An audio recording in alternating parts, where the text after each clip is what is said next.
Thanks for listening, neighbors, but now don't you dare go away. Stay right there. Through WVOK, the voice of Rumore, a Dixie in Birmingham.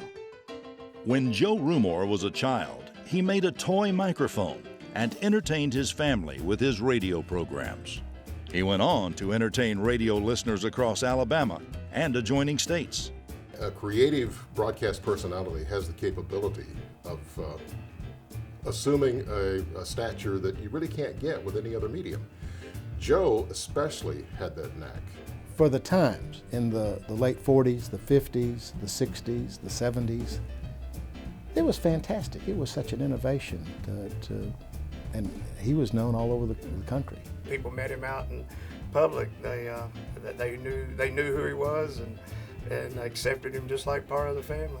He would encourage the people to talk about themselves, like, tell me about your family. What do you like? What do you dislike? Or where do you like to go? Way down there in Caledonia, Mississippi. Let me knock on my big old hard head here. Can you hear me down there in Caledonia? Oh, sure she can, or she wouldn't have writ this nice card here. My mother was the one that went through all of the mail, and I think at some point he was getting 400 or 500 pieces of mail a day. WVOK had a tremendous following outside Birmingham. It was the only station a lot of people in rural areas were able to hear.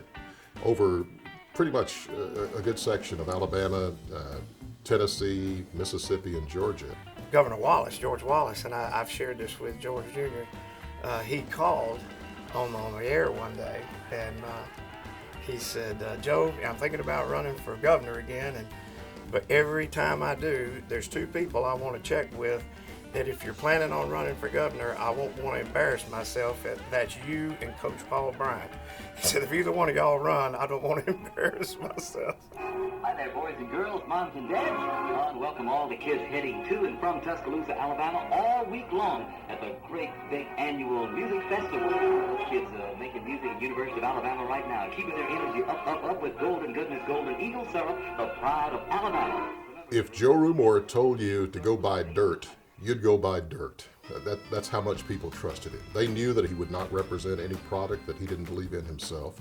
He said, your dad's listeners had 100% confidence in everything he sold. He said, when I get a product on your dad's show, I do not have to make a phone call. The grocers call me and say they have to have sometimes 4 and 5 more times what they normally buy of that product just because it was on your dad's show. He'd pick up the phone. Sonny, I bet, where are you? And I'd say, well, it could be Toronto, Canada, or anywhere. Bet you're having breakfast. I said, well, yeah, I am, and I've got my Golden Eagle syrup. And right after I've eaten, I'm going shopping at Bruno's here in Toronto, and he got a big kick out of that because, as you know, Bruno's was their local. Joe used to do a contest where if you answered the phone between 9 and noon by saying, not hello, but Joe Rumore, and if it was really Joe calling, you won a brand new Jim Skinner Ford. And until the day she died, my grandmother would answer the phone between 9 and noon, Joe Rumore. And she did that long after Joe was off the air. Joe Rumore was Alabama's premier radio personality for 41 years. He was best known for broadcast from the basement of his home, which involved his family, neighbors, and anyone who happened to drop by. Because he was broadcasting from his basement, he could open his basement door and talk to the mailman or talk to neighbors. Every show was different and unique, and you couldn't do something like that today. I mean, it just wouldn't be done. When we'd come home in the afternoons, we'd want to go out and play with our friends, and my mother'd have to grab us a lot of times and say, don't forget, go downstairs, be on the radio with your dad before you go outside. He could be talking to one of the kids, and if you were a listener, well, that's my kid. They trusted him, and I guess everyone who had any dealings with Joe felt that way. He was a trusted friend.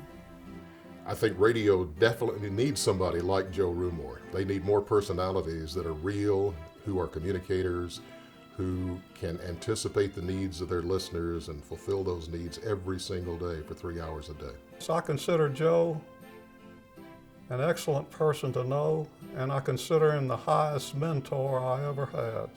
You all knew him for his salesmanship ability, his promotion ability.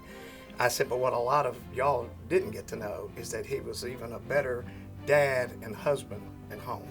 I know somewhere out there he's watching us, and all the thing I can say is, hi, Joe.